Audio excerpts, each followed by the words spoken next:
Let's take a look at another functional equation from a shortlist problem of the International Mathematical Olympiad 1994. It says, find all functions f from positive real number to real number such that p of xy to be f of x times f of y equals y to the alpha times f of x over 2 plus x to the beta times f of y over 2 for all x, y are positive real numbers.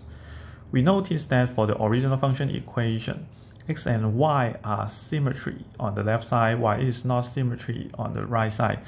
So we can try to have p of y comma x, so that we on the left side we have f of y times f of x, and then on the right side we have x to the alpha times f of y over 2 plus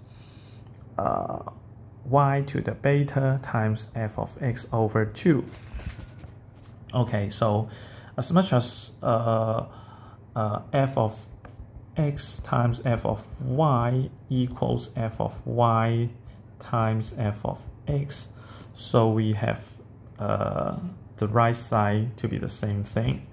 So actually we can simply put this term to the other side. So we have x to the alpha minus x to the beta, all multiplied by f of y over 2 equals these two terms. We have y to the alpha minus y to the beta times f of x over 2. Okay, so in this case, we can try to put this term to the right side and put this term to the left side.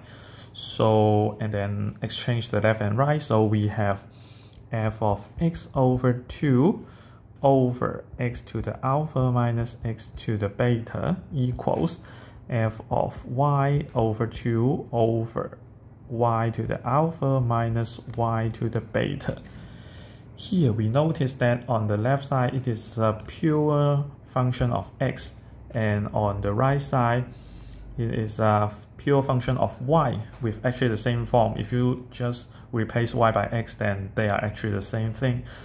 And actually here a function of x is equal to a function of y for all values of x and y, which means that these two functions should be constant.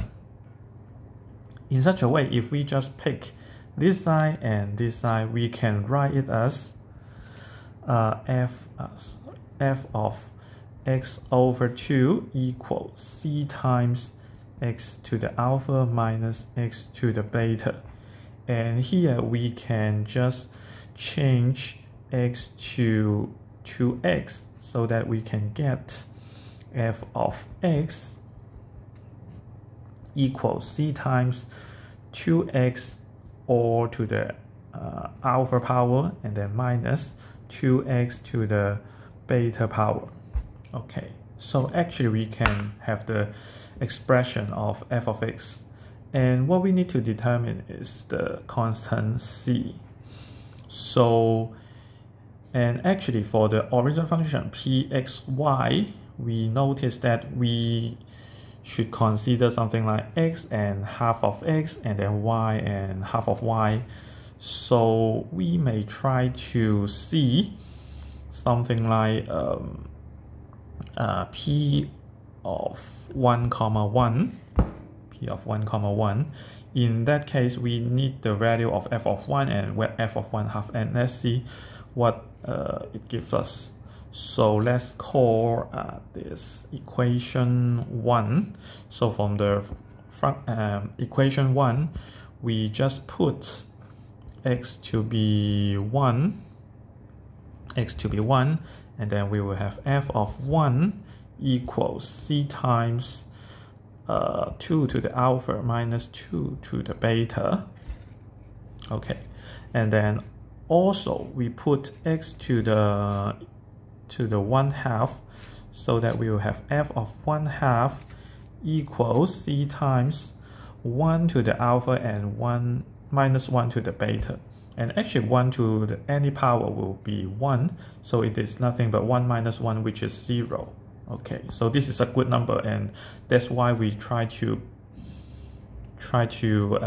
evaluate at 1/2. Okay, and it gives us 0. So in that case, P1, 1 will be f of 1 times f of 1, which means f of 1 square, and then equals 1 to the alpha times f of 1/2, and then plus 1 to the beta, and then times f of 1/2.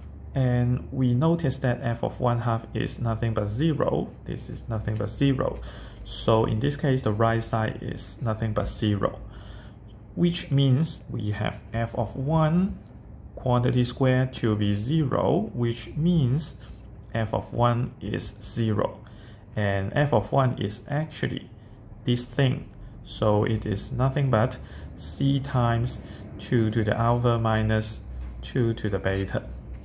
And in this case, if two numbers multiply to be 0, there are two cases.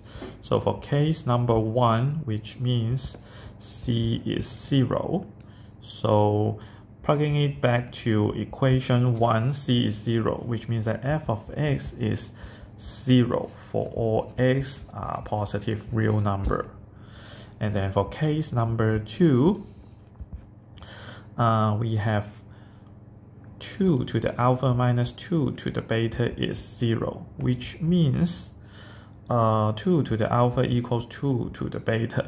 And actually, the exponential function is injective, which means alpha equals beta. And then plugging it back to equation 1, we will have f of x equals c to the 2x to the alpha minus 2x to the beta, and beta equals alpha. So actually, this thing is a 0. So it also gives you that f of x equals 0 for all x is a positive real number. Okay, so finally, it's shrinking down to a solution of f of x equals 0 for all x positive real numbers. And let's see, so the check is like f of x, f of y, f of x times f of y will be 0 times 0, which is 0. And on the right side, it is y to the alpha f of x over 2 plus x to the beta f of y over 2. So it is nothing but y to the alpha times 0 plus x to the beta times 0, which also gives you 0. So this is actually the solution.